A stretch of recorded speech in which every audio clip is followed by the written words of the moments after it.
Hey, what's up? This is Ekaraj from Back to Godhead, and you're listening to the Coffee and Hardcore podcast. These guys know a ton about hardcore, especially the Hardcore Encyclopedia. But like me, they don't know jack shit about coffee. Except that Jacob guy. He knows his stuff. Alright, guys, you've been warned. Peace. Here it is, episode 19 of season 4, if you can believe it. Welcome to the Coffee and Hardcore podcast. I am one of your hosts. Yeah, and I'm going to introduce you. Do it. This is Mick Cox from Parkersburg, West Virginia.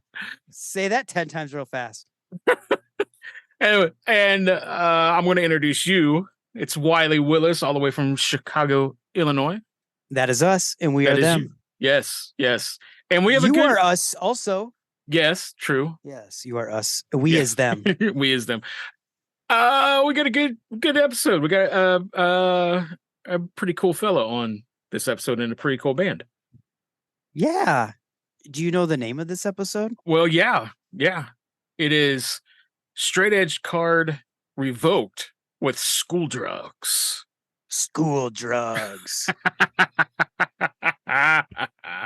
What do y'all know about School Drugs? Right. Yeah. They just released their record, School Drugs. They did. On Indecision Records, School Drugs. What were we going to call this episode? Well, we were going to call this Accidental Straight Edge Robo Trip with School Drugs. That was a working title. Yes, it was. But we sort of got voted out of that one. Yeah, we stopped that. We did. But you know what? It's cool. We had Josh from School Drugs on. Yeah. And he was awesome. I think he holds the record for longest time spent after a podcast ends talking. Yes. And I think we spent another hour-ish talking to him after the podcast ended. It was longer than an hour, dude. Yeah. Well, so long that you had to go. I know. I was like, I got to go, guys. I'm sorry. And so long that we were doing this intro a whole different day. Yeah. And it would have went longer, but Zach stopped in to give me this sweet Zao hat that I'm wearing from Furnace Fest. Ooh. Yeah. Thank you, Zach Bridier. And you know what? A lot of people have seen that hat because it's went around on the interwebs. People have seen it, and like probably everybody else did. I thought that was a screen printed hat, but it's not. It's actually what? It's embroidered, and it's crazy embroidered. Crazy embroidered. I don't even understand. Yeah, details. Don't insane. even understand. Yeah, it's cool. Furnace Fest only too. So thank you, Zach. That's awesome. Zach's such a good guy. He really is. But we talked to Josh for a very long time. So the whole conversation just sort of melds together because we talked so long afterwards too that I don't even know what we talked about like on the podcast and off the podcast. But we definitely talked. We both have ADHD, and I think that's how we carried on the conversation for that long. Yes. We found common ground in that. You did. Yeah. And we sort of just kept going and going and going. But it was great. He's such a cool dude.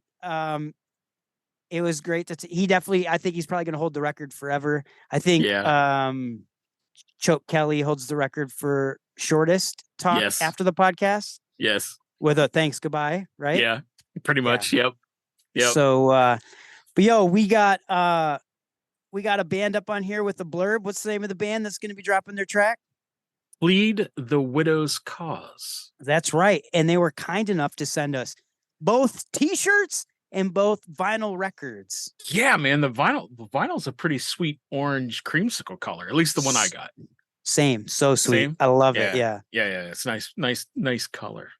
Yeah. Nice color. I was so excited about that. So we listened to it. We sported the shirts. We're fans. We're going to play the clip. It's coming up after the coffee review or before the coffee review. I don't know. You're going to have to find out because this is the intro. That's right. It's a surprise. But we also got a clip from my little hardcore band that's calling it quits. It was our last Midwest show at Audio Feed Festival, which marks my 9-year sobriety every year at Audio Feed. July 5th. What?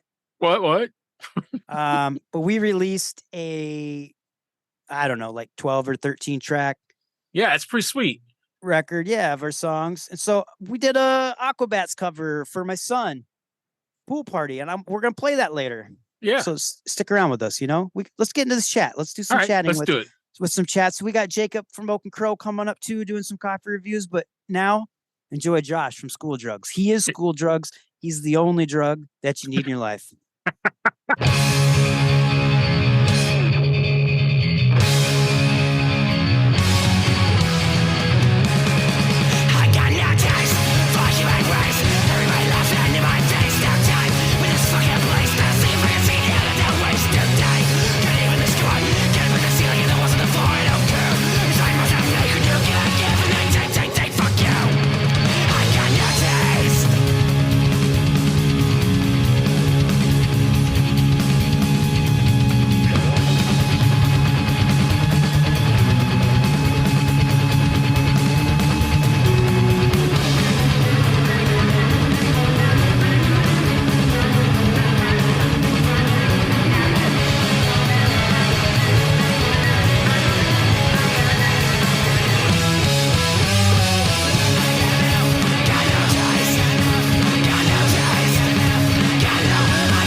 All right, what's up? How you doing? I got Mick with me. I got School Drugs here with me, and we've been talking about doing this chat for some time, and we finally got it figured out. I finally got my shit figured out to get on this chat. So thank you for being patient with me. School Drugs, you're from New Jersey. Please introduce yourself. We're School Drugs. We're from New Jersey. all one of you. No, I'm Josh. I play in School Drugs. What do you play in School Drugs? I guess I sing in School Drugs. Yeah. Yes, you do, and you sing so wonderfully. Seriously, I've been listening to your discography over the last week. I appreciate it. Now, before I ask any other question, Here we Nick, go. you know what I'm going to ask. Yeah, I know what you're going to ask. New Jersey. So you like the New Jersey Devils, huh? Hockey?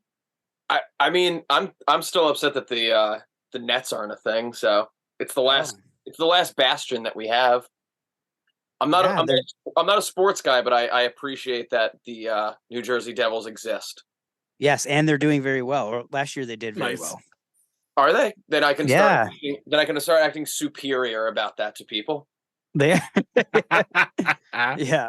So anytime anyone tells me their hockey thing, I go, oh yeah, how are the Oilers doing? That's a hockey team, right? The Oilers. Yes, and they did really well. Also, they got McJesus, Connor McDavid. Yeah.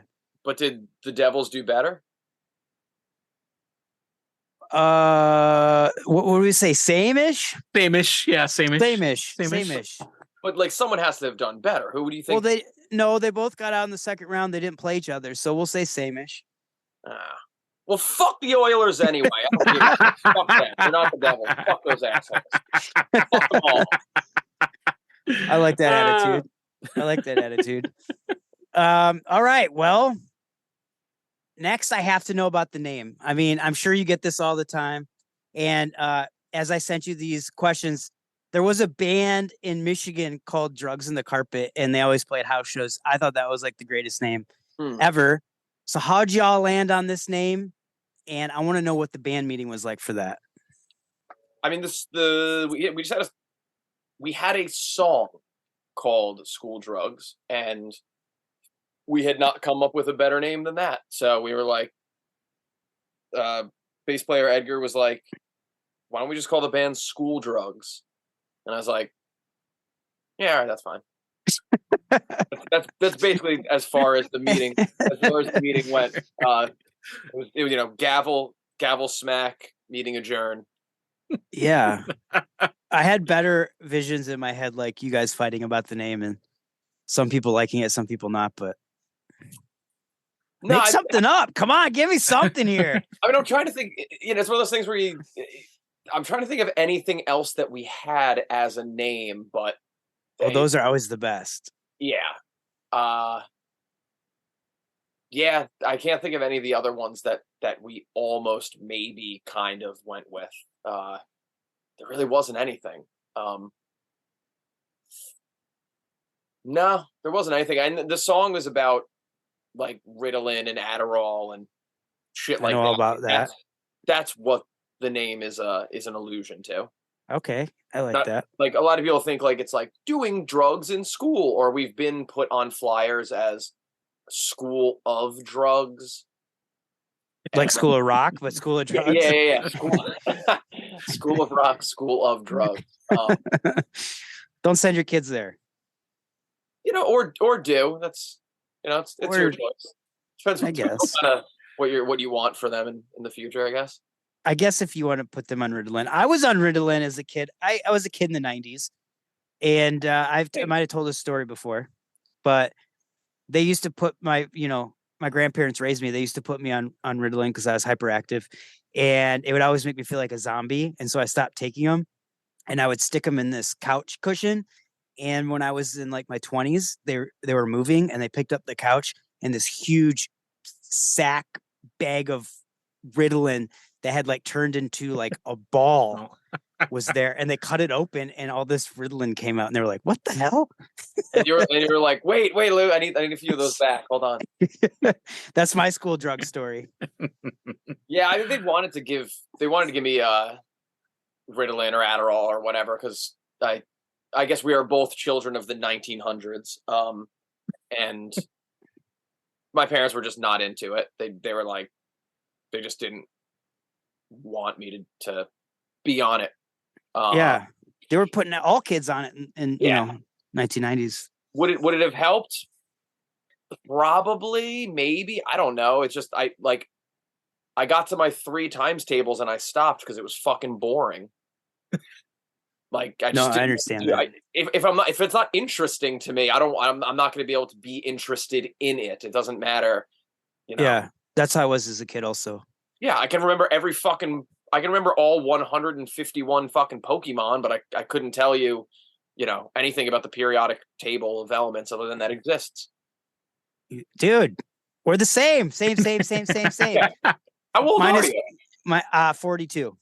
Okay, so you got like 10 years on me, but yeah, so for you it might have been knowing all of the, Ninja Turtles characters or fucking He-Man characters. Correct. Ninja Turtles.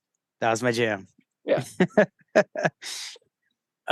Cool. Well, so that makes me happy knowing that about the name, because that's sort of clever, and that sort of hits home with me about school drugs, because I was just like, I don't know if this is a clever name or if it's just a name that they landed on.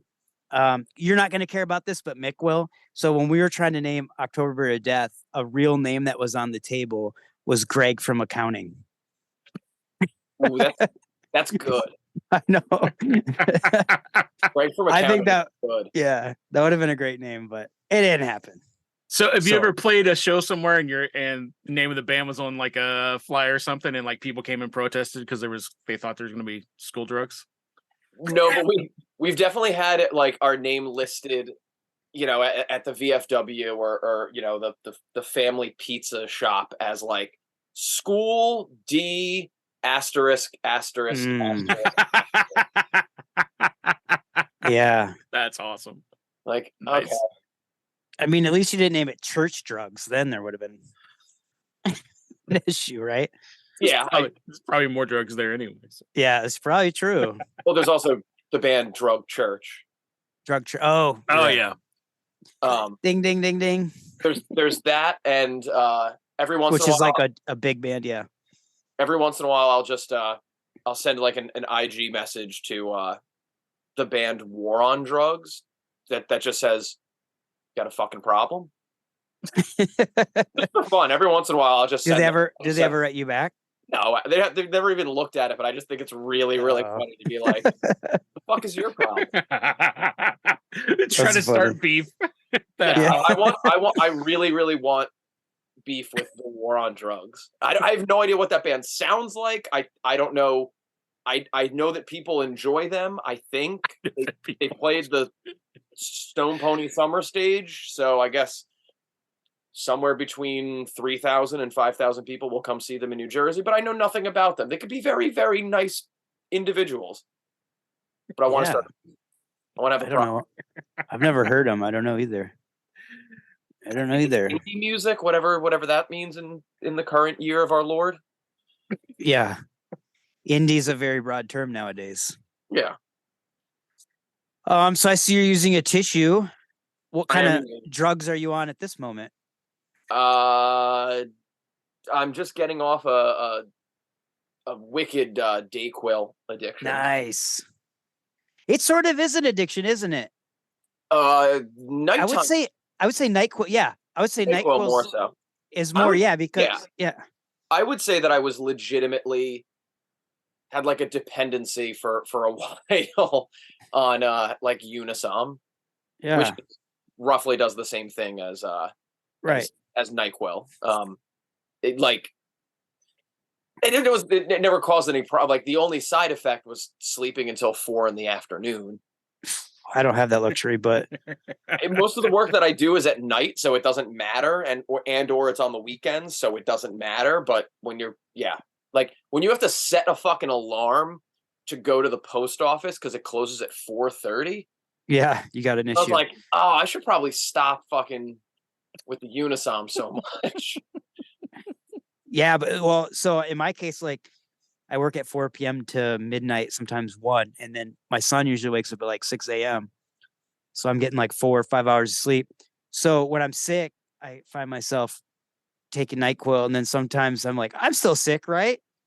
Oh yeah. You're like, I just want that like yeah, I gotta sleep.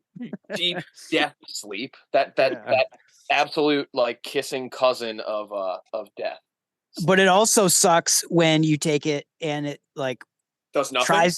It tries to make you sleep for like 7 to 8 hours, and when you don't have that privilege and you've only slept for 4 hours, you wake up like in a haze, like, oh man. Oh yeah, you get the grog. I've also just had it where it just does fuck all. It just does nothing, and you're like, well, do I take another one? Do I robo trip?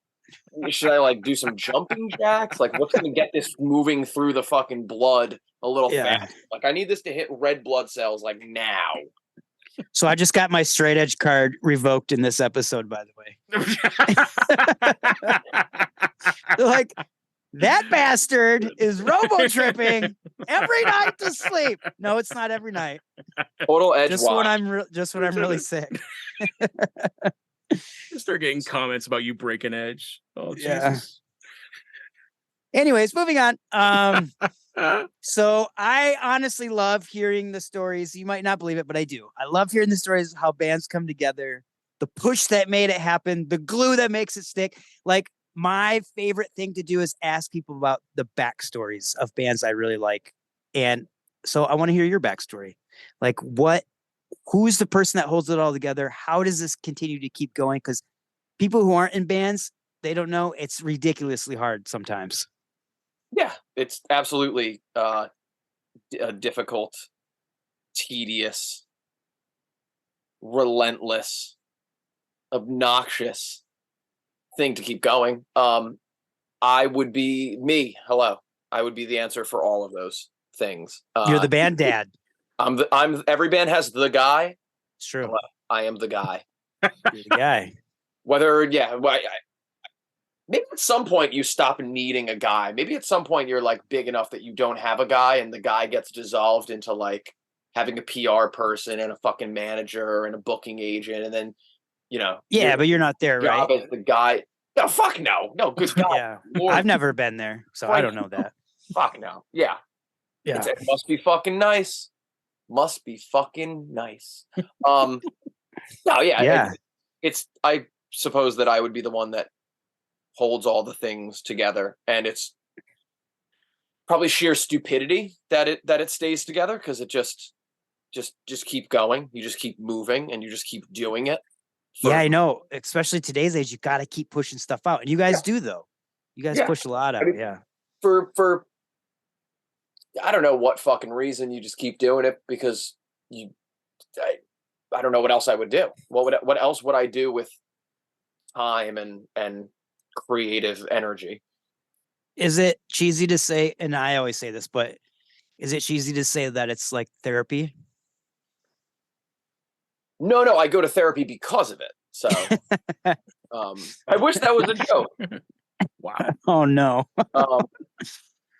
Yeah, because of the band, because does it stress you out? Like you feel like you always have to be keeping it together and moving it forward.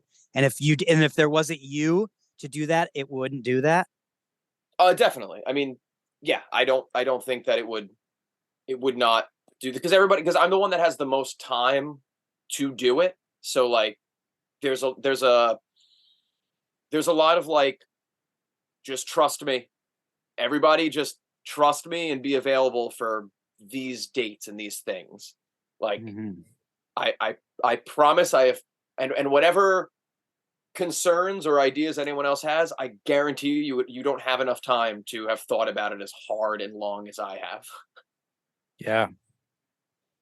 But it sounds like, I mean, so you have the time, but you also have other things you do in your life. So is your life just completely consumed with it, since you're the one that's thinking about it all the time? Because you're doing a lot of records. Yeah. I mean, it was my girlfriend put it into perspective one day when I was like sitting doing something. Hi. Yes. Hello. Doing something for school drugs, and she was like, you realize that like it's like a part-time job, right? And I was like, no, it's not. I don't spend that much time on this shit. And I was probably sending out fucking emails for like one of the records, like, you know, listen to this, review this, fucking put something on the internet about this. And I was like, no, I don't spend that much time on it. And she's like, yeah, like you do. You spend as much time on it as like you would if you had a part-time job. And I like thought about it, and I was like, yeah, actually, I do spend as much time as I would have as like if it was a part-time job. Yeah, even promotion for it. Yeah, I mean, but like my regular job, because I do like production for concerts and fucking events, corporate events, whatever. Usually lighting, sometimes other things, guitar teching for bands and this and that and this and that.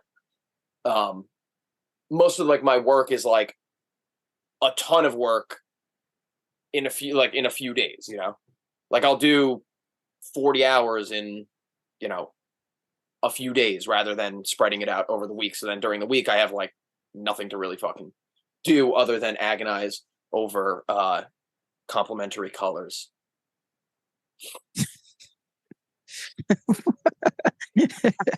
You got us both like going, wait, what? I was just like, or like sitting there and just like this shade of yellow or this shade of yellow, this move this over these like 2 clicks or this one up, because I also do. So like, you're talking about for like the artwork and stuff. Yeah, I do all the artwork. Okay. And that went above my head for a second, I got to be honest. And then I do like design shit for other bands and records and stuff. So that's one of the you know what? Let's jump into that, because I do have a question about that. So here I say, I noticed you've released 3 7-inch records in the last 3 years. They definitely tie into each other. They don't seem like they do. They do. It's just a fact, right? I love all the artwork. It flows together. It's brilliant. So I'm guessing you do all that artwork, since you basically just said that.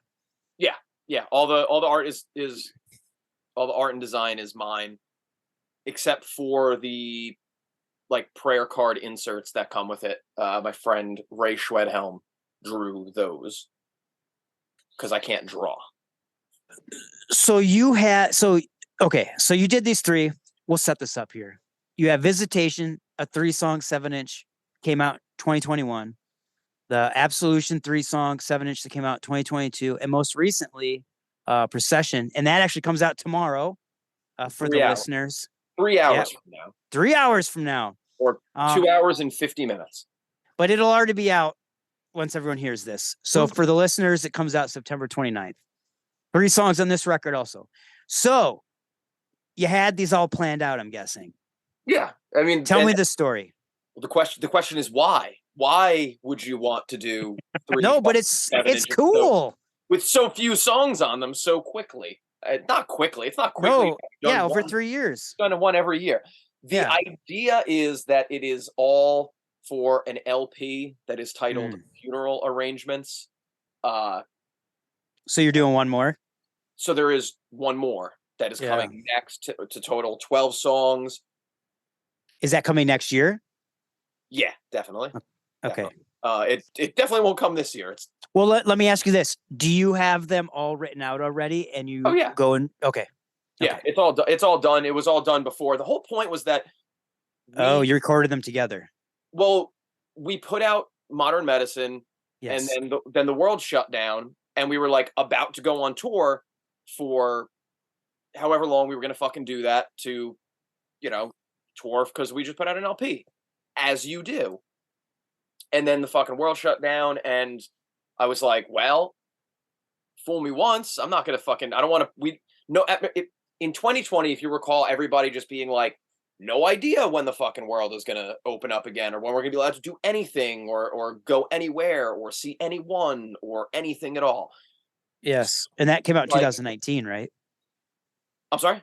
Modern Medicine came out 2019?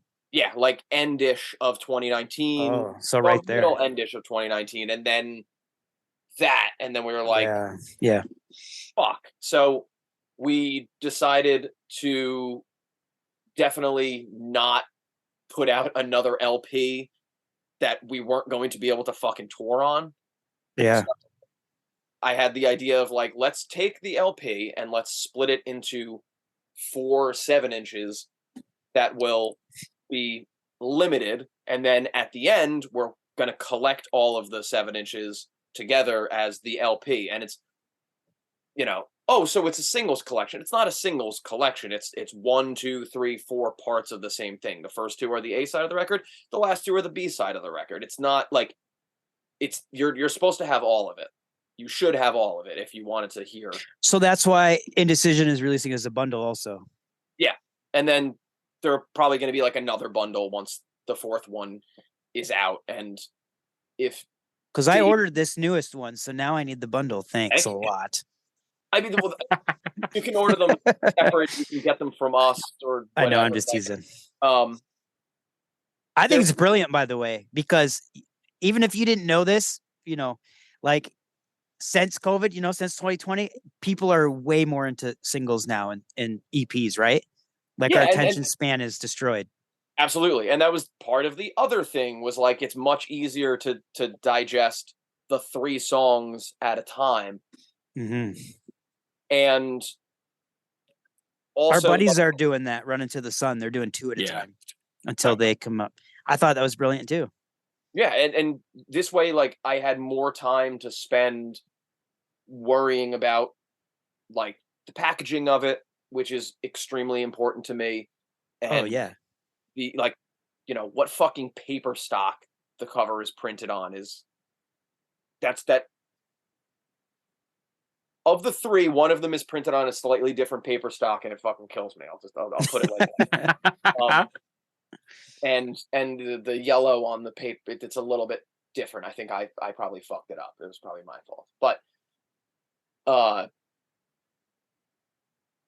splitting it up like that gave us more time to really like make sure that the 3 were the best they could be, rather than like on Modern Medicine where we just went, all right, let's do, the fucking 10 songs that we had. 10 tracks, slam through them like it, was kind of as quick as we can and get it out and that's it. It's a record. Like, whereas this is like, no, we can take time. Like songs are written, they're not recorded, but we can like tweak and perfect them, record it, tweak and perfect them, record it, tweak and perfect them, record it, so on and so forth.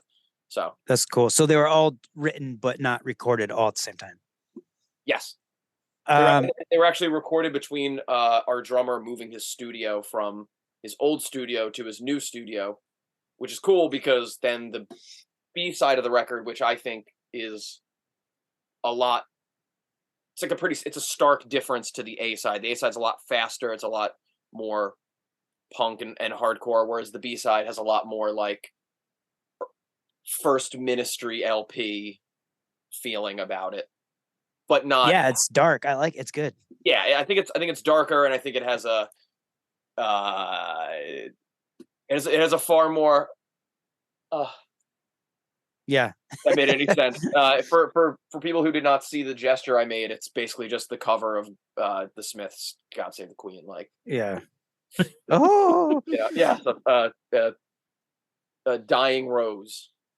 Let me ask you this. So was 2018 when your 6-track EP dropped? Was that your first Relative Suffering? Was that your first thing you guys did, or did you guys have singles before that? No, we had a demo in 2016. Okay. And then same band members and everything? No, the band members have changed. Almost every single time we've put something out has been at least one different person. Wait, even during these 3 years, these 3? Oh, really? The first two are the same, and then this third one is the first time that we have our new guitarist on it.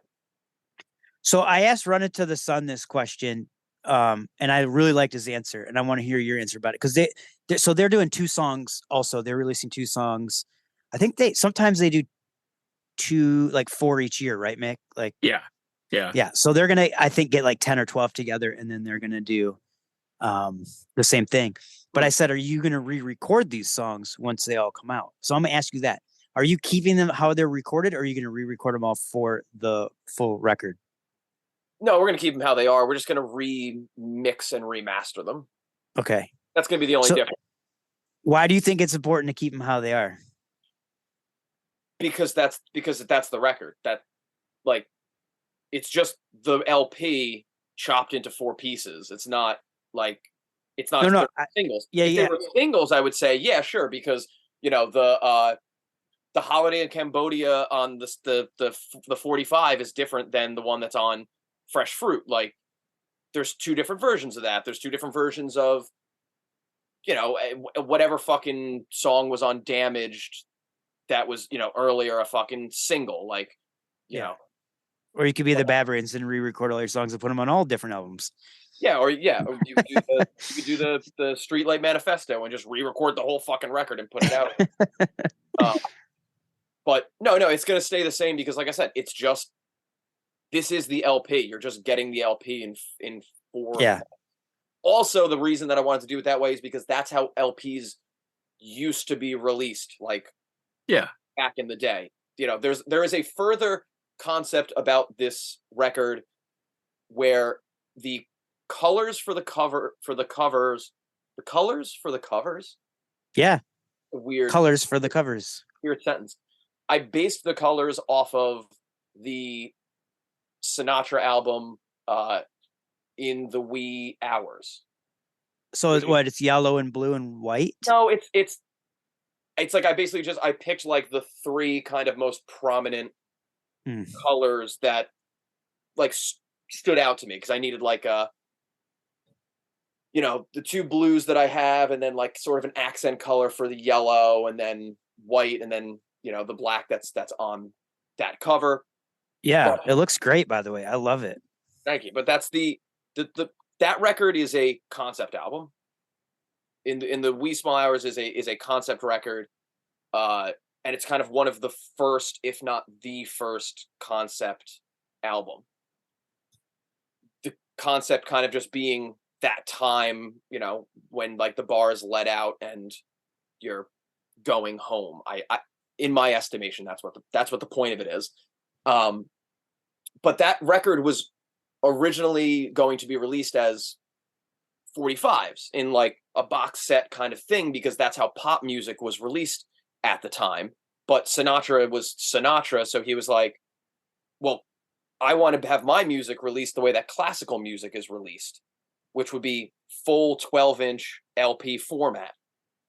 But because it was more prestigious, it was more like, this is how music that is superior or for the elite or whatever is released. And Sinatra was like, my music is all of those things, and I'm Sinatra, and it's fucking 1950 whatever, so I can do whatever the hell I want.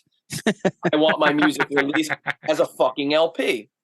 And it was released as like the 7 inches, the 45s, 45 boxes, but it was also ultimately released as a full LP, and it was one of the first pop records that was released on that format. That's cool.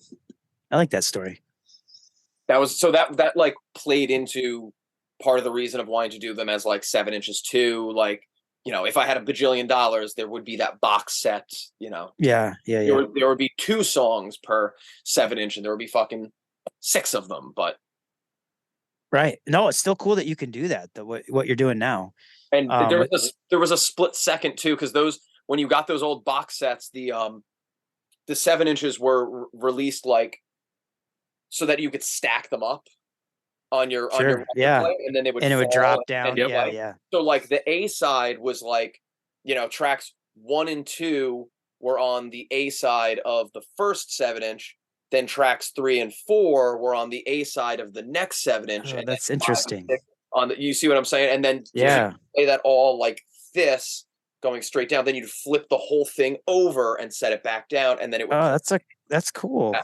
So you wouldn't take the record, put it down, go, okay, song 2 is done. Now it's time for song 3. Okay, I'm going to flip the record. Okay, 4, take that off. But no, you would play like all of the A sides, then all of the B sides. That's really cool. And if I could, I would have done it like that. But that would be so fucking annoying. Well, and everyone would have it. You'd have to sell it in a box set then too. And it would be so confusing. Like, why do I have songs 1 and 2 and 11 and 12? Like, well, because most record players don't do that anymore either. So that's what I was gonna say. Like, I haven't seen one like that for so long. I remember sitting at my grandparents' house and doing that exact same thing. You'd stack them up and they would play, and then you'd flip the whole thing over. And that's crazy. I never saw that. It was awesome. You have to send them like an eBay link to buy one. One of the first records wasn't like it was very common for like, I think any of those record players that came with like speakers attached to it, you know. Yeah. Big hi-fi thing that, you know, your grandparents just bought, and like, here you go. Oh, dude, my grandma had one of those. I'm sure it had one, but we listened to 8 tracks on it. That's I loved the boop, like when it popped in the middle. There was also a big thing back then too, like the different colors of vinyl meant different things. Like, you know, red was. Oh, what? They had red back then? Oh yeah. Absolutely. Yeah. Yeah. I thought they were all black. There is a really, really, really, really fucking interesting video from a guy on YouTube called Techmoan, Techmoan, and there is a whole thing about like basically the RPM wars, like trying to figure out what is going to be the standardized like 33, 45, 78, like what are we doing? And different companies were releasing their stuff on different speeds, you know. I don't know exactly when or who, but it was the sort of beta versus VCR of you know, and the 30s, 40s, whatever it was. But I think RCA used to release like classical music on, you know, 45s was like, let's say purple, and then country music was red. Whoa, weird. Fucking something was yellow. Maybe like children's music was yellow. Yeah, that's what I was trying to find. I was trying to find my yellow children's record that I have. That's crazy. All of them were yellow. Yeah, it might have been, like I said, blue or green or whatever the hell. They had like every color that you could imagine. So I also recently found out that vinyl has lead in it. So stop licking your records. Even now. It still has lead in it. It does. Oh, wow. Did not know this. I didn't either. Man, you're teaching me a lot of things here about records. That's cool. I'm a bad knowledge.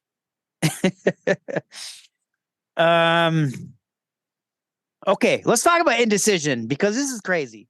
So they're putting out, how did you approach them with this? Like, how did you did you come to them and say, yo, I want to do these 4, like exactly what you just told us? I want to do these 4 records like this. Can you do this? And then I want to put out an LP, or did you just pitch one at a time? No. I think Dave would have been not stoked if I was like, all right, we're going to do this 1 7-inch. All right, it's out. All right, we're going to do another 7-inch. All right, we're going to do yet another. Okay, so he knew going in. we got one more 7-inch. Like, I don't.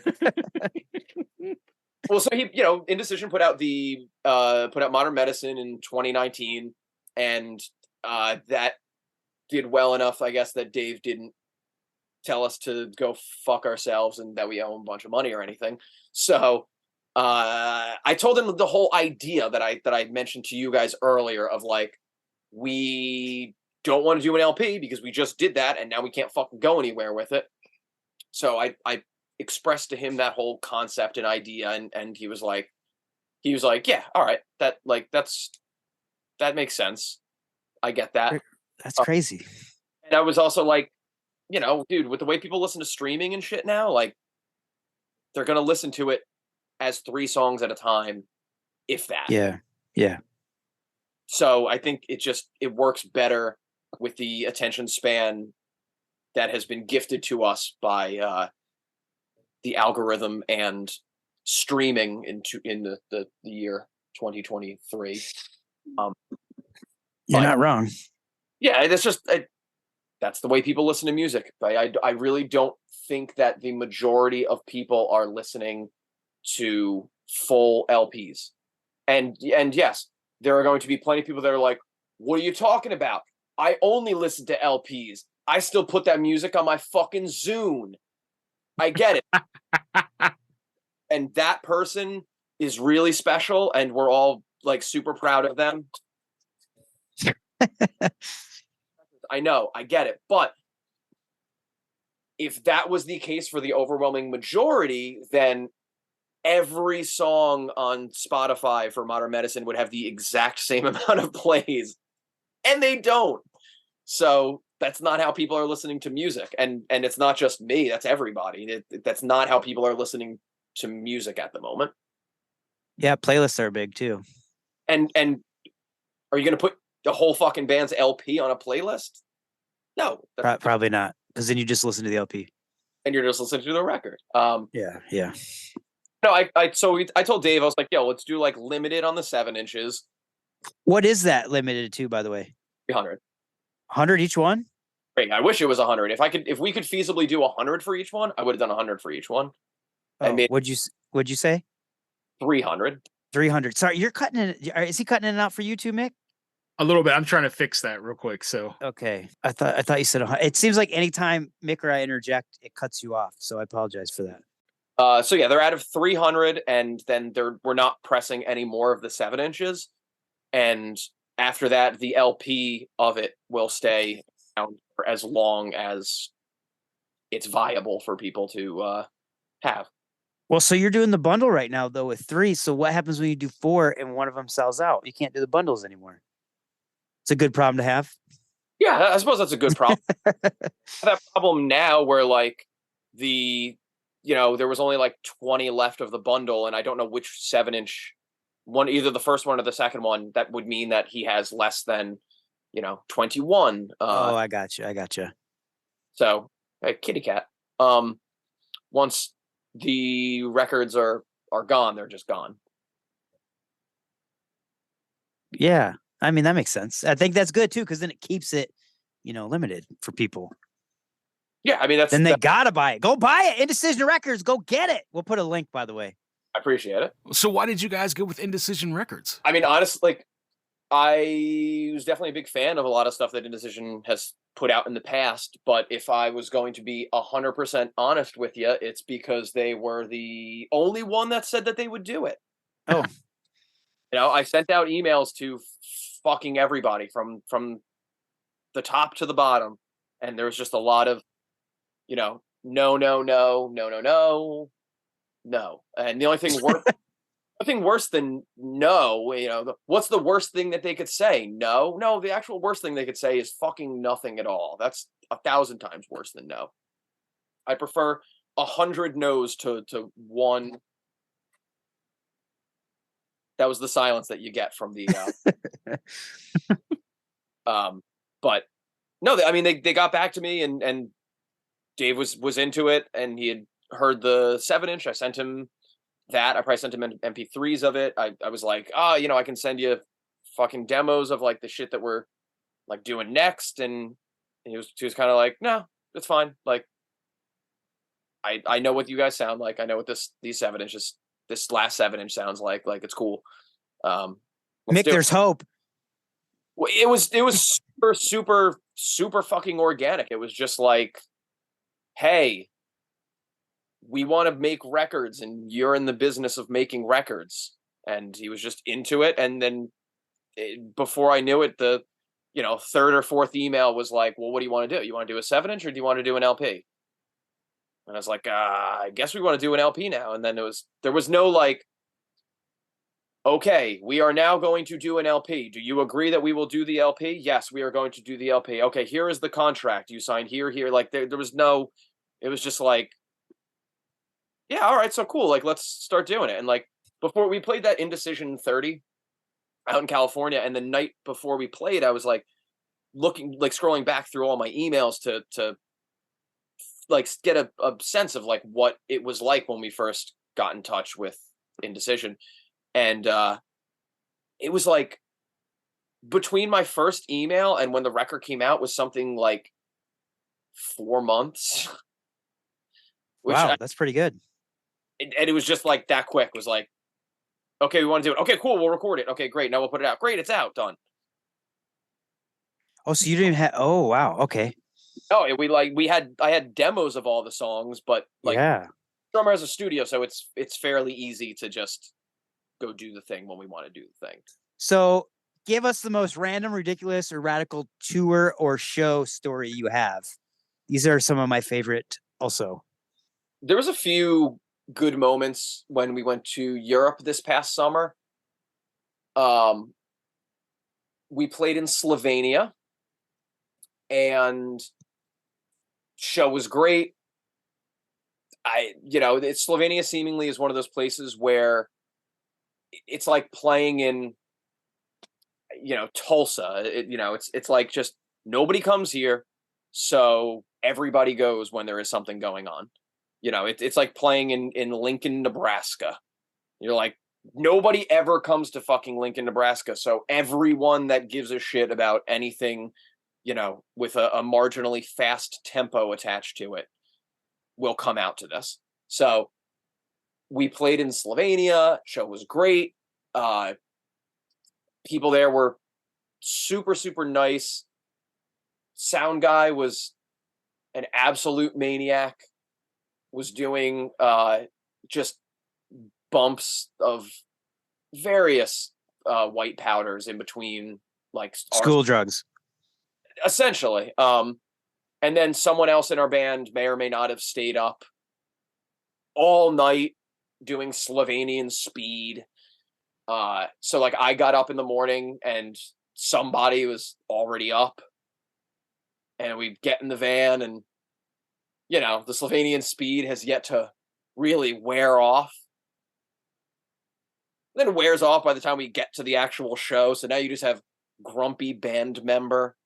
But that was not before we had to go through the Alps, through the Italian Alps. So our drummer gets really fucking car sick, like wildly car sick. If he is not the one in control of the automobile, he gets super car sick.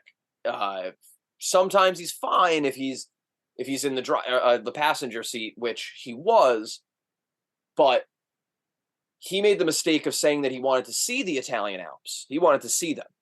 So this was his fucking fault in the beginning. We're driving up, and it's like, it's just fucking gorgeous. There's waterfalls, and there's tiny little villages in the fucking the mountains there, and there's little puffs of smoke coming out of chimneys far and wide.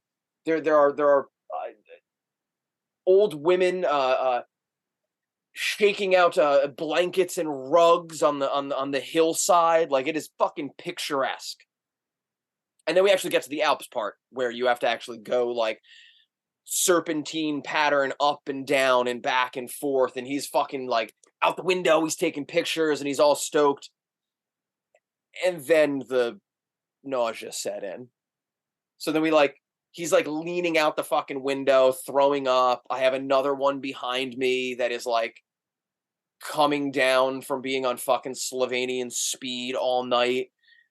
We get out to some, you know, babbling brook with crystal clear water and, you know, just barely overcast sky. There's a bit of dew just kissing the edge of local flowers and fauna.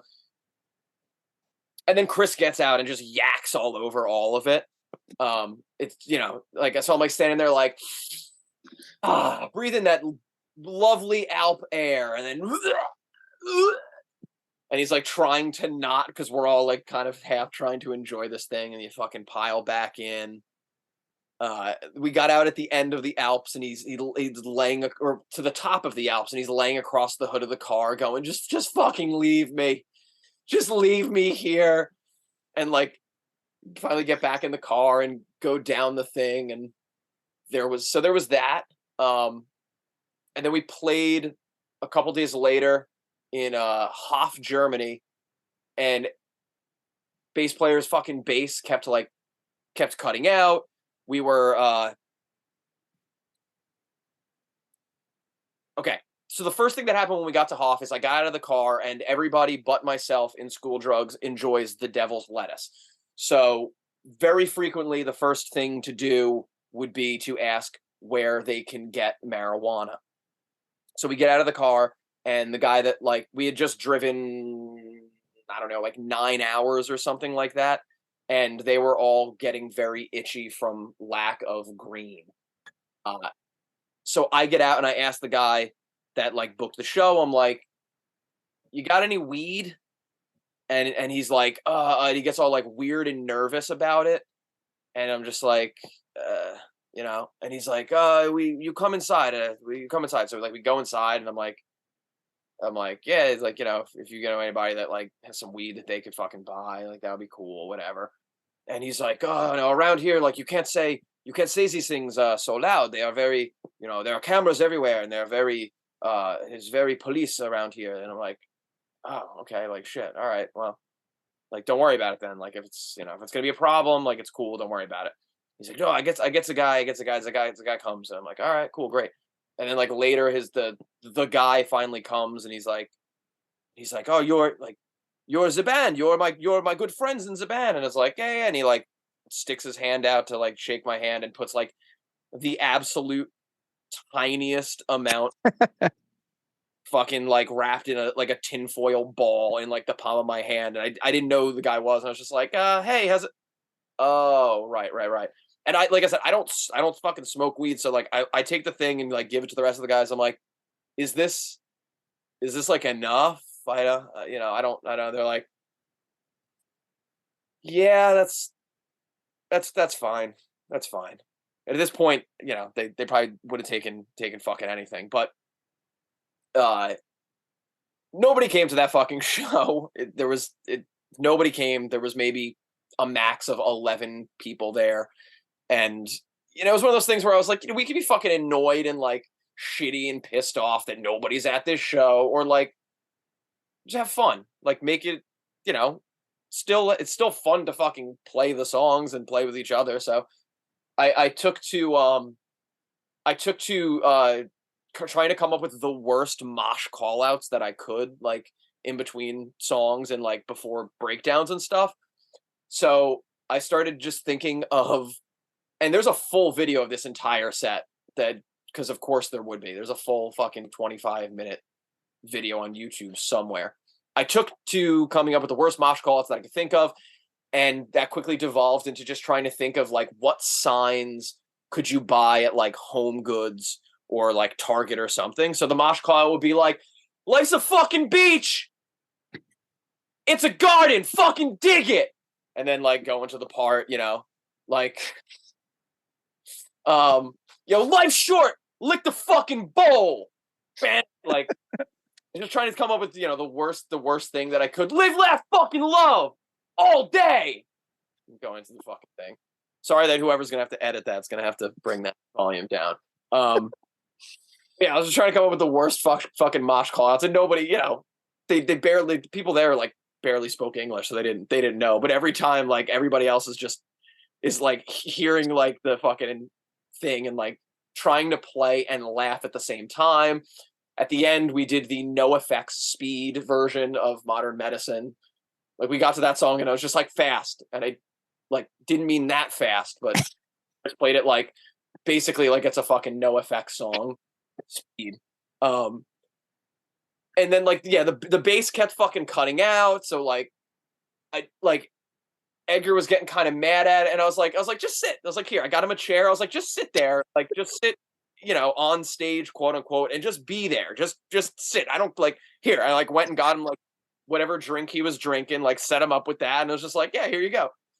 And then like in the middle of Modern Medicine, it like breaks to the part where it has the Modern Medicine, and like I handed the mic to him, and it was like Modern Medicine, and then. So the show was like, turned out pretty fun, even though it was a low turnout. There was still many good seats available. There's probably a bunch more of those terrible mosh call outs, but I remember them. Live, Laugh, Love, and Life's a Beach. Let's talk coffee. Give us your favorite beans and your go-to coffee and your go-to coffee. Wow. I'm not a coffee snob by any means. That's not to say that I don't enjoy a good cup of coffee, because I definitely do. I'm a big fan of decent coffee, but I am by no means above drinking whatever swill is left over at the gas station. I'm fine with that. Coffee can be enjoyed. It could also be strictly utilitarian. And in that instance, it is strictly utilitarian. They don't have sugar-free Red Bull, so I will drink the coffee instead of getting something else that maybe I would enjoy more than the burned, reheated coffee left on the burner. But the coffee that I usually drink, and this is proof that I'm not a coffee snob, is the Target brand donut shop blend. Whatever the Target, generic Target brand is, they make a donut shop blend that I guess is supposed to be like whatever, like Dunkin'. Yeah, it's probably supposed to be like a Dunkin' Donuts. That is what I drink. And if I don't have that, it's usually Cafe Bustelo, because that's what my girlfriend drinks. And then sometimes I'll buy the Cafe du Monde coffee if I find it in the the can. I do like the Cafe du Monde coffee. I know it's not like No, we don't care. We barely know anything about coffee either. Yeah, but like, being that your podcast is called what it is, and it involves two things, like it's not a 50% split, I'm sure. I don't know what your demographic is exactly. Yeah, it's more hardcore for sure. Yeah, I don't have the breakdown. So it's not 50% of the people like coffee and 50% of the people like hardcore. It's probably like it's a combination of them.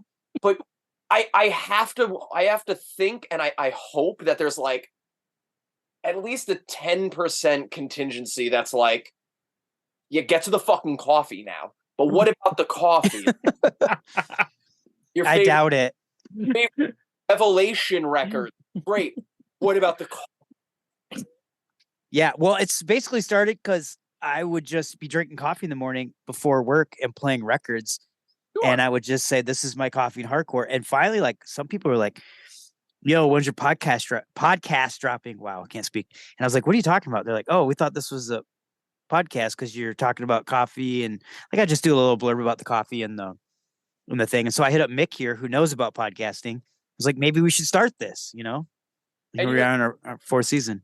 And you guys are like sponsored by some sort of coffee thing. Oh yeah. So yeah, we're sponsored by Oak and Crow Coffee out in New York, and they have like Agnostic Front Coffee, Madball, a bunch of stuff like that. And he actually knows a lot about coffee, and he comes on the coffee chats now on this season. So we sort of know what we're talking about now. Okay. Do you ever season 4? Do you ever fuck with like Trade? You know about that shit? What do you mean? It's like a company. It's like a subscription thing. They send you. Like, yeah. Like that. I don't know. A bunch of other. I've heard other like. Yeah, we did a bean box or whatever. Okay, that makes sense. Yeah, my wife got me that. Yeah, the only thing that I'm above that I will not drink is usually Starbucks. I think Starbucks' regular coffee is fucking terrible. Horrible. It's expensive and tastes burned all the time. So I'm going to tell you this. I live in Chicago. Everyone's a piece of shit in Chicago when they drive their car. Okay. And I try to not be that. I try to let people in. No one will let you in, right? Mhm. And they expect you to always let them in or go, whatever. You know what I'm saying? And the only time I won't let people go is when they're in the Starbucks line trying to get out. I'm like, no, fuck you. You're getting your shitty coffee. I'm not letting you go. Yeah, I will much sooner go to a 7-Eleven or a Dunkin' Donuts before a Starbucks. It's just whack. It's whack. Yes. And I'm a black coffee drinker because Same. and it has nothing to really do with like getting the untampered taste of the coffee. It has nothing to do with like, you know, really liking Jawbreaker. It has nothing to do with anything like that. It's like it's utilitarian again because if you have coffee, you have coffee. But if you need milk and sugar for your coffee and you don't have milk and sugar, you don't have coffee. Tell that to Mick. Oh, you were.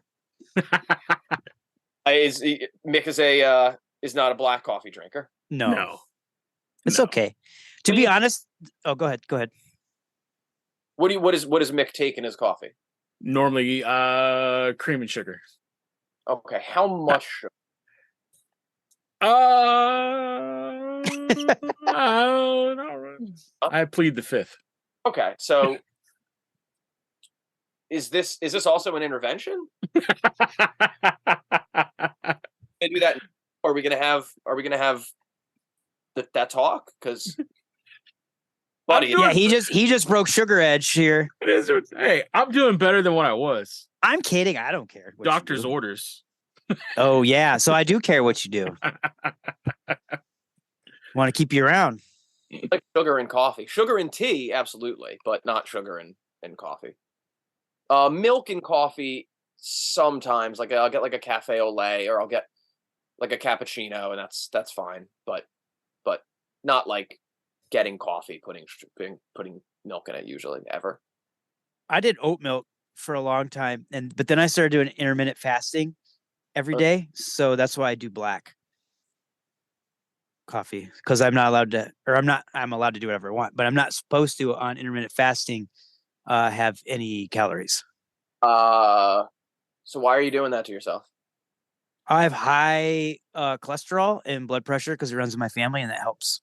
Oh, that's interesting. And because I'm getting old and I have a son now, and I want to stay around for a while.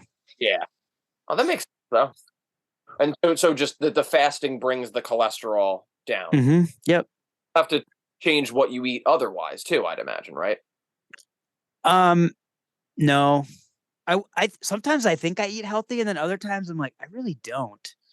Like, I don't eat that great. My like if I said I ate healthy, my wife would listen to it and be like, yeah, no, you don't. Because I eat a ton of like processed Boca burgers, Beyond Burgers, like stuff like that. Yeah, there's a lot of carbs in fake meat products. Mm-hmm. That you can't. I'm not worried about carbs really, but I just mean like, yeah, I guess if your thing is cholesterol, then you have a totally different set of things to be concerned with. Yeah, because it's like those things aren't like an exact 1-to-1 for, you know, the nutritional facts of meat versus, you know, a soy-based thing that is. Yeah, and I'm allergic to soy, by the way. Oh, that sucks. I know. Yeah, it does suck. I learned that the hard way. A bunch of people in my family are allergic to soy, but for me, it's only in like if I eat a ton of it. And I was for a while. I was gonna say, but generally, like things that are made with soy that are, you know, vegan are not a small amount of soy. They're just soy. You know. Yeah. Yep. soy. A lot of those the new like Beyond and all that stuff is what is that made with? That's the bread protein. What's that called? Why can't I? I thought it was Seitan. Yeah. Which is a wheat gluten, if I'm not mistaken. Wheat gluten. Yep. I do like that stuff though, but it's not. Yeah, you can't really compare that to. That's not soy though. That's wheat. No, so, correct. Yeah, that's what I'm saying. That's why I can eat that more. If someone can't have wheat, then you can't fucking clearly. Right. Gluten allergies. Yeah. I don't have that, thank goodness. Player is allergic to beer. Oh yeah? He can't. He just found out one day that he like can't drink beer. So. Oh, straight edge, not on purpose. I mean, he still drinks vodka and stuff, but he doesn't he can't drink beer anymore. So. That's pretty crazy. Which was a thing in Europe because like people did not fucking believe him that was a thing. They thought that he was trying to like scam fucking mixed drinks or something out of them. And he's like, no, like I can't drink this. Like I can't drink this. Thank you for handing it to me. I can't drink this. Yeah. That's like, there was this tick, like the tick thing where people would get bit by these ticks. Maybe it was deer ticks, and the protein in like red meats would make them super sick, so they couldn't eat it. That happened to my cousin. No way. He couldn't eat red meat. I don't know if that's a forever or if it was for a period of time, but he got bit by a deer tick because he got fucking Lyme's disease, and then he like found out that he couldn't have fucking red meat too, and that was a whole thing. Wow, that's nuts.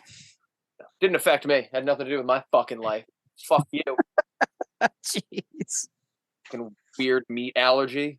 All right. Well, is he cutting out on you too? Not as bad, no. Okay. Well, how do you know it's bad because I keep talking about it? Yeah. Okay. We're gonna edit all that out. I don't care, man. It doesn't matter. We're just talking, man. We're having a conversation. These are so much, to be honest. So, we've had like Jack Kelly of Slapshot on. We had Aaron of Bane and Converge. We've had Roger Murat, Purcell of Youth of Today on. And like those conversations scare me. Like they freak me out, the anxiety. Like this conversation, there was no anxiety, and I love it because we just get to talk like people, and it's great. These are the ones that I really enjoy, just so you know. Oh, it's good. I'm having a good time. Good. I know we're weird, but and the whole cutting in and out issue, but I think this will be a good episode. Weirdness is always relative, isn't it? Weirdness. I know I'm weird. I don't care. I know, but it's relative. Weirdness is relative. Like everything is relative. That's why the first 7 is just called relative suffering. Suffering is relative. What is too much for you might not be too much for someone else. What is too much for someone else might not be too much for you. Like it's all relative to the life that you've lived up to that point of suffering.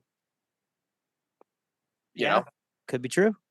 Like, yeah. It also is a double relative, like someone you're related to, as does funeral arrangements. That seems to be a theme. I thought you putting those together with, and now I know that there's a fourth one, and with the artwork mixed together, I thought it was great. Appreciate it. I can tell you're a person who, and this is not a diss, it's a compliment, overthinks. 100%. Because it shows in a good way. Oh, I mean, I'm very, very, very happy to hear that. Because I did, like, everything about those 7 inches has been very much agonized over from the okay, so when I was first planning on doing those, I really wanted the 7 inches to be similar to old punk and hardcore 45s. I didn't want the folded. I didn't want that. I wanted like the Dead Kennedys California Uber Alice 45, or Nervous Breakdown 45. Like before, it was really called a 7-inch. Even it's a 45. Let me ask you something real quick. Am I wrong, or did you actually put the big holes in them too? Yes, because the other thing is that every 7-inch came with something free, came with something bonus. The point there being that one of the best parts of getting a record in the mail is the shit that you didn't know that you were going to get with it. You get a fucking poster, you get a sticker, you get a catalog. Even not that anyone's putting a catalog in a fucking thing anymore. Whatever, like you get something. You might get an extra 7-inch or a fucking flexi disc or something like that. That's the word I was looking for. Something coming with the record that you just bought and you got in the mail, and you open it up and you go, oh my God, what is this thing that's in here too? Cool. You just get stoked about that because you knew you were going to get the record, but you didn't know you were going to get anything else with it. So you just get kind of stoked about that. So I wanted to have something come with every record. The first 7-inch came with a 45 adapter, a like custom 45 adapter that looks something. Not He's getting it. That anyone else can see it, but it looks something similar to. Oh, that's cool. So. Oh, that's really cool. It's actually one of the prototype ones. So I wanted to do that first, and I needed, so then there was a lot of research and like figuring out how to make that, where to make that, how to make it, etc. It's also a good time to bring up the fact that, like, man, anything that I've ever tried to learn or had to learn or like has ever eventually made me any kind of like career seemingly is like out of necessity and stems from like doing punk shit. Like I wanted to make these adapters, and I had to then learn all about laser cutting, which is not a thing that I ever, like, I knew it was a thing I knew existed, and I know people use it for stuff, but then I had to like learn shit about laser cutting, and then I had to learn about like making shit in Illustrator versus Photoshop, and making vectorizing shit. What the fuck is vectorizing? What is a vector? I don't know. Luckily my girlfriend is a mechanical engineer, so she could explain a lot of that to me. But there was also a lot of research on my own side and figuring out for myself, like, how am I going to get this made, and how am I going to get it made cheap enough that I can just fucking give it to people without having to like spend too much on it or charge them any more, because I didn't want anyone to know that that's what they were getting with it. But that one came with that. The next 7-inch came with fucking rosary beads in like a black thing, because funerals and whatever and shit. Those are usually pretty expensive. Oh no, you get those from the cheap shitty plastic ones from the internet. Just black plastic rosary beads, because when I went to Catholic school from like grade 1 to 8, and I just remembered that like we would get like once a month, I feel like it would give us like a new thing of fucking rosary beads.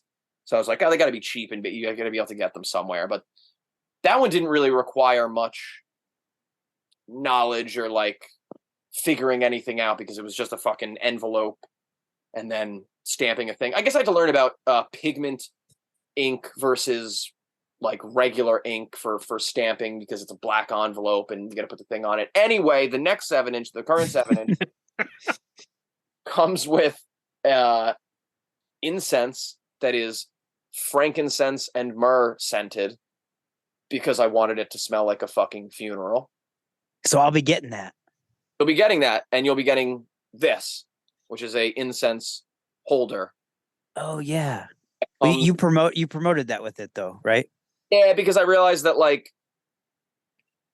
people will fucking buy them more if I tell them like the fun things that it's coming with. Because like the other two, I was hoping that people would like be like, cool, I got this thing, and now I'm gonna post it on the internet, and then other people are gonna see it, and then be like, oh, that's what it comes with, I'm gonna get it. But that didn't happen, so I was like, well, I guess I gotta fucking promote it myself. But no, it comes in like a you've seen it, but it's like just like a little package. Yeah. to like engineer and figure out how to, you know, make this work and like make this thing, you know, how is this like triangular part here going to stay attached to the thing? And he's showing the incense holder to the listener, by the way. You know, I had to have my girlfriend drew some like directions in AutoCAD on the back. That's awesome. And then I photoshopped it into this to make, you know, so you know how to make the thing. I had to learn a lot more about scoring marks versus perforation marks, because maybe I wanted the perforation, but I didn't. The guy told me I want the scoring marks. I still don't know if he was right or not.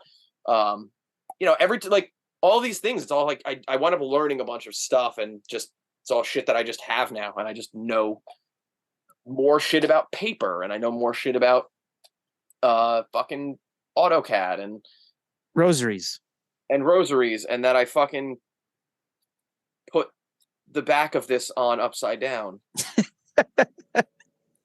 Kind of. I mean, not really. Kind of. It's like a quarter.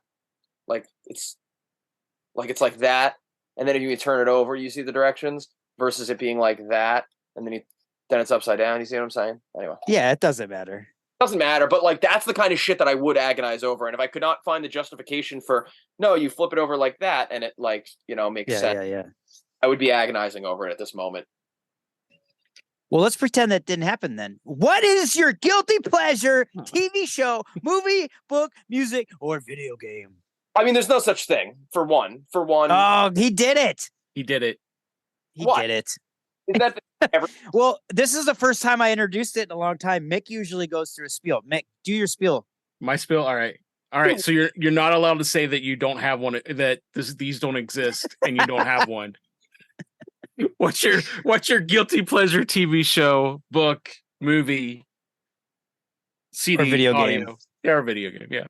So I dropped the ball on that. Is that really? That's the thing that you say beforehand every time? Yeah, and I forgot to. The reason why is because when we first started, is everybody always said, "Well, there's no such thing," and I'm like, "You liar! There is too. There's something that you're ashamed of. If people knew that that well, not necessarily ashamed, but if you knew people found out about, they would be like, "Oh, that's weird." Yes, I mean that is my point. Like, there's nothing that I like that I would not freely admit to liking. Right, but what would someone that knows you and didn't know that you like this thing would probably be like, "Oh, that's kind of odd that you like that." I mean, I like country music. So do I. Keep going. Not like current, older country music for sure. Yeah, older for sure. Fuck. Wait, what country music? Let's get into that. Okay. Johnny Paycheck. I fuck with Johnny Paycheck. I fuck with Emmylou Harris very much.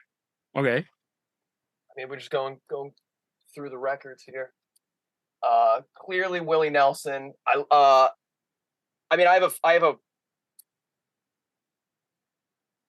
don't have a guilty pleasure for you, but I do have a very, very hot take. I think Tammy Wynette is better than Dolly Parton. Oh! You said that to the wrong person. Oh! Yeah, it's fine. It's fine. Mick's household is a Dolly household. Yeah. I fucking love Tammy Wynette so goddamn much. I like Daft Punk a lot. That might be like cringe, as they say. Really? I like for you younger folks, that's cringe. I don't know. I don't know. I thought Daft Punk was like, I'm not super into that style of music, but I thought they were like the legends of that style. I mean, they're probably the most famous of whatever that style is, but I really only got into them because they did the Tron Legacy soundtrack. So like the Tron sequel soundtrack, and a bunch of it was remixed or like reimagined versions of songs from the original Tron soundtrack. And the original Tron soundtrack was Jesus Christ, because I'm talking about it. I can't remember her fucking name. Mick, you looking it up? I'm looking it up right now. Damn it. Don't worry, this happens to us a lot. where we can't remember things and make us look them up. It's Wendy something. Wendy's restaurant? No, it's fucking. He said no. Wendy Carlos. Carlos, God fucking damn it. Yes. Wendy Carlos did the fucking music for the original Tron soundtrack, and I'm a big fan of Wendy Carlos's work. She also did like Clockwork Orange. She did a bunch. She did those Switched on Bach records that are really cool. And is like just a fucking pioneer of synth music in general. And I'm not like a big electronic music synth person. But I'm a big fan of movie soundtracks, and especially her work. And yeah, so they did the fucking Tron Legacy soundtrack, and I was like, oh, this is actually like pretty tight. But no, country music, fucking Jesus Christ. Do you like 90s country at all? I get up to like, I guess maybe George Strait or like Dwight Yoakam? Yeah, I do like Dwight Yoakam. I actually do like Dwight Yoakam. I bought one of his LPs like recently, and mostly he did stuff with I feel like he did stuff with Emmylou Harris. And that made me like interested in his work. Big Lee Hazelwood fan, big what the fuck is that other guy's name? Big Blaze Foley fan. I like Townes Van Zandt enough. I like John Prine enough. I mean, those are like cool country artists. So those are not like, you know, that's your fucking sitting on a that's your sitting on a fire escape in Brooklyn looking at a black and white picture country. Like, that's very true. Harp on it again. That's some fucking jawbreaker country music. You know what I mean? That's some fucking I went to college and I want you to know about it type country music. Indie art school. Yeah, like I get it. You read a fucking book. Can't prove it. Yeah. Oh, you like books? Name them. Name all the books. Like, well, let me throw this question out to you. Catcher in the Rye reading motherfucker. Go on. Lastly here, any bands, coffee shops, artists, labels, friends you want to give a shout out to or push, now is the time. Help give back. Shout out to Wet Specimens from upstate New York, who just put out an LP that I think is very fine. Shout out to my local coffee shop, Cafe Vallon, in Asbury Park, New Jersey. Shout out to my cat. Love it. Nice. Shout out to my cat because she's lying there. She also is credited on all School Drugs records as having done art and layout because she's really good at it. Shout out to all the bands playing the School Drugs record release show. Oh, let's hear it. Happened by the time you hear this, but Come Mierda, fucking fantastic. Really, really great. Super fast, pissed off, hardcore punk, which is a very like boilerplate generic thing to say, and would not really prompt you to go see them, but you should, because you'll get it as soon as you're there. It's a very intimidating band in a very good way. Meth Rats are playing that show. They're from Baltimore. That's a frightening name. Yeah, but they don't seem like they're from Baltimore. You know what I mean? Like, they don't seem like Baltimore people. Like, everybody in Ended, I'm like, you guys are all from Baltimore. Much the same way that, like, people meet us and they're like, yeah, you guys are from fucking New Jersey. Clear. Fucking Baltimore, clearly. Meth Rats, I get Baltimore from them. I guess they're just Maryland, but I think they are Baltimore. But they're fine individuals. Just just fine Americans. Freezeheads, who are from New Brunswick, New Jersey. And they play a certain kind of catchy, how do you say, pop punk kind of thing. What a little Goldblum there. You said it good. Pop punk kind of thing. Yeah, but not like, but you know, the kind that you'd want to hear. You know, I like me some pop punk here and there. The kind that it would be okay to admit that you like, and a guilty pleasure, you might say. No, the opposite. The opposite of it. Like, it's like, you know,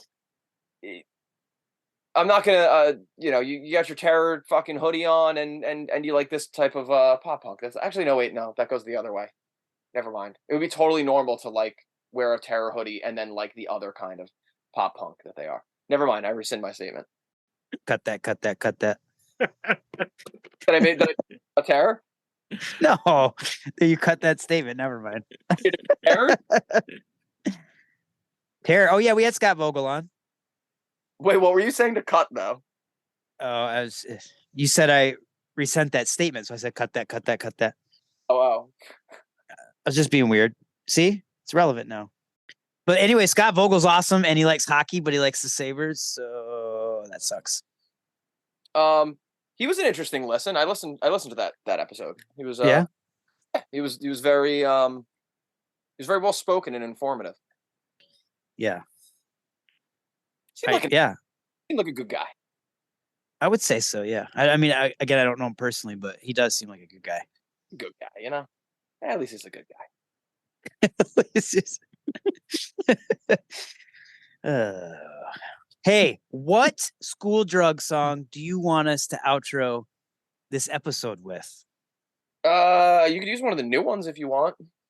You tell us which one, because we want to drop it. Use Haunted, because it's the sort of single, if there was one. It's the song that's slightly better than the other two, I guess. You said Haunted?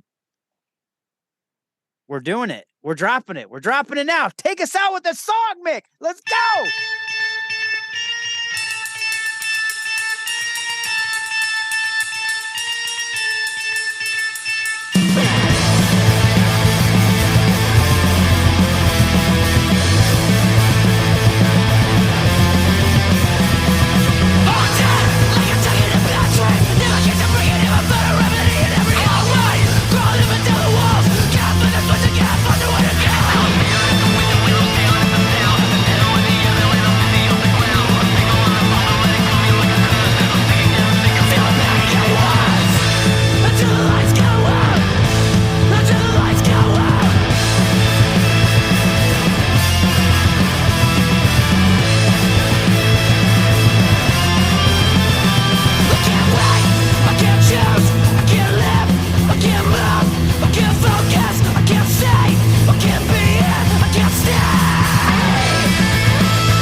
My name is Matt Cummings, and I play rhythm guitar and sing backup vocals for the band Plead the Widow's Cause. We are a 5-piece, post-hardcore outfit from southern New Jersey. We released our debut album, Pain Split, in early 2022, taking influence from bands like Stretch Armstrong, Sleeping by the Riverside, Converge, Bane, and Strong Arm. Now, with the help of Resuscitation Records, we have the great privilege of re-releasing Pain Split in vinyl format. These records will be ready to ship by October 27th, so make sure to head over to their web store at resuscitation.store and pre-order yours as soon as you can.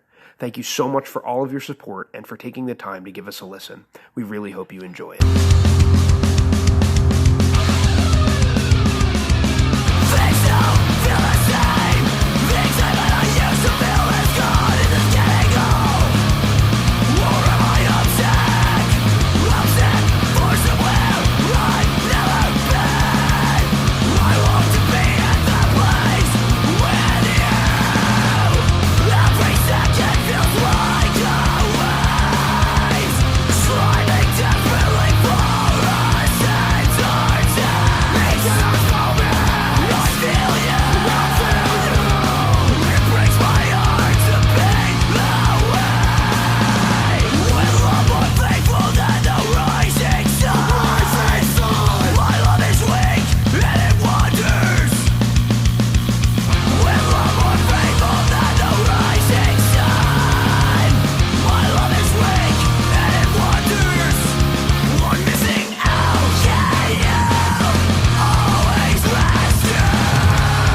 So this is a special episode because we've got a coffee review, and Wiley's not going to review coffee.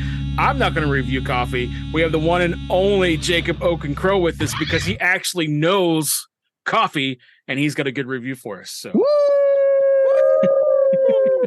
so I'm excited. What's up? I'm excited to have you, Jacob, and I want to make this more of a regular thing where Jacob comes on and does a coffee review because he knows. No, for real, right. He knows his stuff. Like I was listening back to older episodes and like that we had Jacob on, and we all sound like morons. And then Jacob like knows what he's talking about. I'm like, why don't we just have him do it? I'm not saying we'll never do him again, right? But I want to make it a regular thing where we bring Jacob on. Yeah. Well, here's the thing though: if you find a coffee and you like a coffee, like that's fine. That's all it needs to be. Is if you like it, that's what it is. It's kind of like a band. If if you find a band and you don't know how to describe the band, but you like it, that's all that matters. Yeah, but I feel like I'm faking it, Like this one tastes really good. I can't really tell. But I mean, you can tell if you like something, I know, but like sometimes I'm just like, I like it. I don't know what else to say. Well, there are some coffee snobs though that I know are like those. Oh yeah, whippersnappers. They don't know what they're talking about. Them damn bastards and their fakery. I used to work with some total D-bags who would people would order a coffee and they'd ask where the creamer was, and they'd be like, no, taste it first, and then if you don't like it, we'll get you some cream to put in your coffee. And I was like, that's not cool. I was like, that's like if somebody who grows cacao to make chocolate was cacao. Like, they gave you like, the cocoa that you would normally bake things with, and be like, no, don't bake anything with it. Don't make a cake. Don't make frosting. Don't make hot chocolate. You just consume that the way it is. And I feel the same way about coffee. Coffee can be the best base for everything, whether it's a drink, an ice cream, or whatever. Anyway. Ooh, listen. Have you ever had an affogato before? Oh, dude, at Angel Hearts, vanilla and chocolate, Oatly in it. And then we changed some of the flavors. Like we just recently had pumpkin, and pumpkin affogato. Oh my God. Oh. Tim Mann would be in heaven. It's a breakfast of champions. It's heaven. Tim Mann and his white girl coffee. I'm just picturing him. You said Tim Mann, yeah? Yeah, I did. I'm picturing him in Ugg boots and some sweatpants that say "juicy" across the ass with his pumpkin spice latte. He has to have the Han. He has the Han Solo vest on. No offense, Tim. I love you. Right. Han Solo season. Jeez. We're getting a nasty email from Tim. Right. His ears are burning. Gosh. Jacob, take us away. All right. So this time I've got a coffee from Hyperion Coffee Company out of Michigan. They're in, I'm going to say this wrong, Ypsilanti, Michigan. You said it right. Yeah. So it's a Columbia Wheeler. It's a natural process, which means they let it ferment in the fruit instead of like just, removing the seed from the fruit. So it gives you a residual sugar and sweetness. Sometimes it's good. Sometimes it's not. Like sometimes it can be too much. It'll be a little like composty or like, just super fermenty. So it's weird. It's, it can be a lot, but done right, it has a good extra fruitiness to it. This is just a pink bourbon. It's not a blend of beans or, coffee seeds. It's a pink bourbon varietal, grown at high altitude. It's Columbia, 800 meters or 1800 meters. And I don't know, their tasting notes were Thai basil, black licorice, rhubarb pie, Bing cherry, which is a lot to just, have people think they're tasting. And right. And I don't mean that disrespectfully. Like if you're tasting this in a cupping room and you're not brewing it, you're going to taste different things than somebody who brews it in like a Mr. Coffee, or something like that.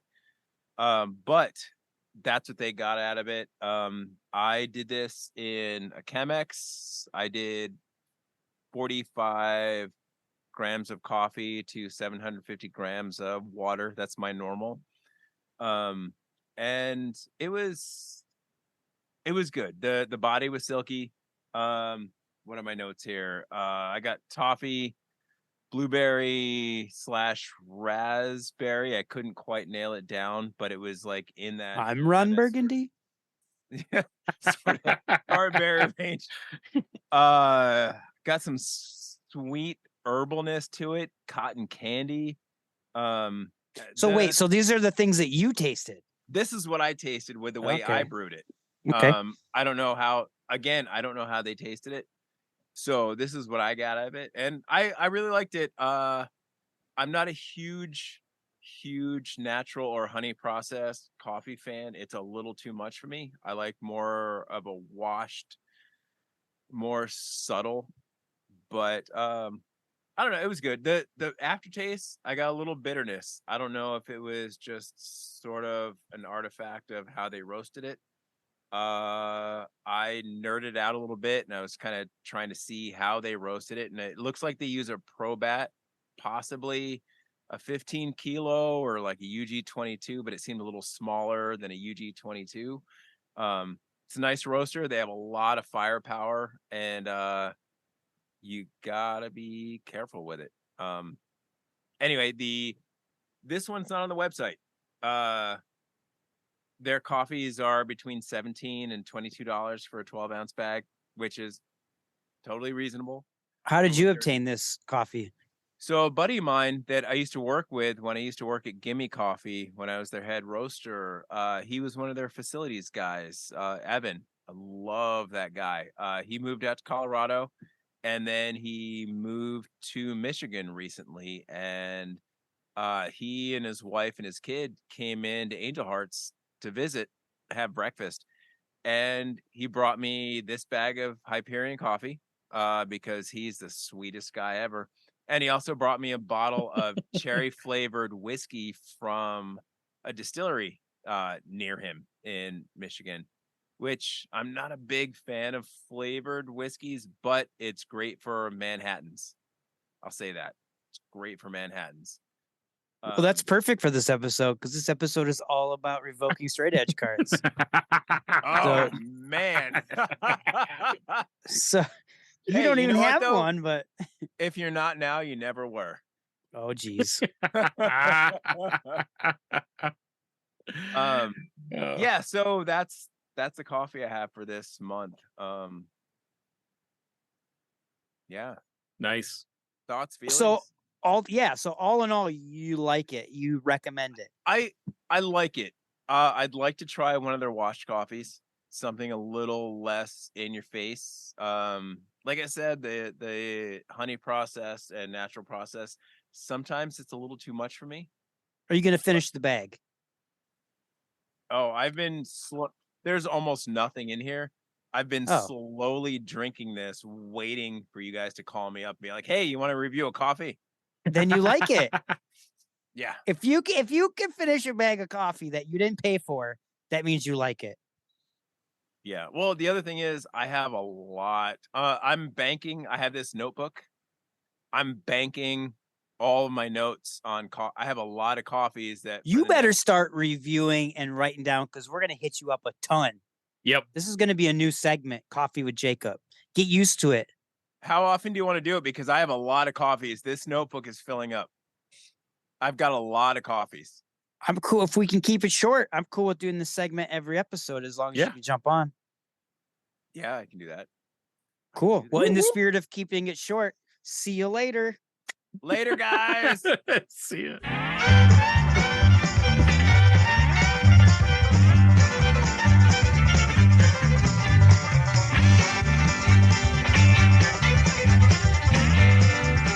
That was awesome. Again, we filled up like 3 podcasts worth of time with Josh. We only recorded like a third of it. Right. There was like a weird thing where when we talked, we couldn't hear them. It like cut in and out. That was sort of weird. We kind of got to get that figured out, or maybe you did. Well, I think what I figured out what it was, and it was a setting that was on his computer that needed to be hit. That's what it was. Like if you had there's a thing you can do in Zoom where you can actually make it to where if there's any loud noises or whatever, it'll pull something back, and it was kind of like ducking on his end. So yeah, it sort of sucked. Like for the talk, because we sort of had to ask some questions and then be quiet. It was kind of weird. Yeah, because he was telling some funny stories and we couldn't laugh. Yeah, we were trying to laugh. We were trying to hold it back. I was like cupping my microphone, but drugs and all the drugs. Let's I'm glad they explained that. Like, he had a good explanation. So yeah. Coffee's a drug, it's a work drug, it's a life drug, it's a parenting drug. It's all drugs. Yeah, but the famous the Godfather. Yeah. Ian MacKaye. Yes. What does he say about coffee? Let's drop it. We've dropped it before. We'll drop it again. Here you go. Ian MacKaye, boom. My friend says caffeine's a drug. I said, oh, tell your friend, fuck you. See, if the Godfather says it, then it's true. Then fuck you.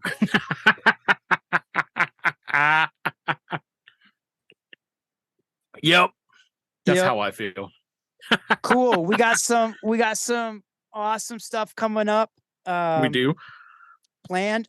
I don't know if I should say it because every time we say it, I just feel like it jinx it. Yeah, I'd wait. I wouldn't say it. We'll wait. I'd wait. But it's exciting. 2 great performers coming on the show. Yes. For the next 2 episodes. And then we're finally gonna try to do our episode about, I can say it now on here, right?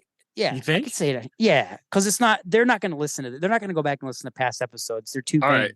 They're only going to listen to the one that has their picture thing on it. But true. So we're doing a Cro-Mags episode. We had John Joseph on and went south. We tried to do it on our buddies Frisky Morris Friends podcast. That went south. Harley and JJ tried suing us. We went through a bunch of bullshit. It caused a bunch of strain on our relationships, like our podcasting relationships. One of the guys isn't really working with us anymore. We're still friends, but we kind of that stressed him out enough where he was like, you know what, guys, I'm not doing this. Yeah. So we're gonna do an episode about, as we call it, the crow drags, because they're a huge drag in the mud. Yeah. But we can't say their names and we can't say the name of the band in the episode because they're so happy. Right. They should change the name of their song Street Justice to Court Justice. Hashtag fuck Florida, hashtag fuck the Cro-Mags. Oh man. Like and share this shit. Give us a bad review because we swear and because we don't like the Cro-Mags anymore. And go give us like 3 stars and shut up. Yeah. And the last episode we had Jeff from 90 Pound Wuss, and I am surprised that we didn't get any negative reviews on that one. I know. I was shocked. Yes, me as well. So I'm happy. You never know. That. People are so temperamental and so touchy that you just never know. Right. You never know what's gonna turn someone's skin red. As they say. As I say. As you say. Yes. Yes. Cool. Well, do what you do. Like us, don't like us, but we're here. We're gonna keep doing it no matter what. That's right. So we are the coffee. We playing pool party? Oh yeah, let's do it. Thank you. All right. My brain's all like my brain's all triggered. What happened to me? So we're gonna play a live clip from 2 Minute Miner's last, is it Midwest show? Last Midwest show? We got one more show in Seattle, Portland area. Nice. So we're gonna play special clip for Otto. Yeah, my son Otto. Yeah. What? Pool party. Here it is. Special trumpet and backup vocals by Jess. What? Okay, here it is now for real. Let's do it.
Fish are pretty stupid. They don't have fins, but they have legs. Oh, I hate myself!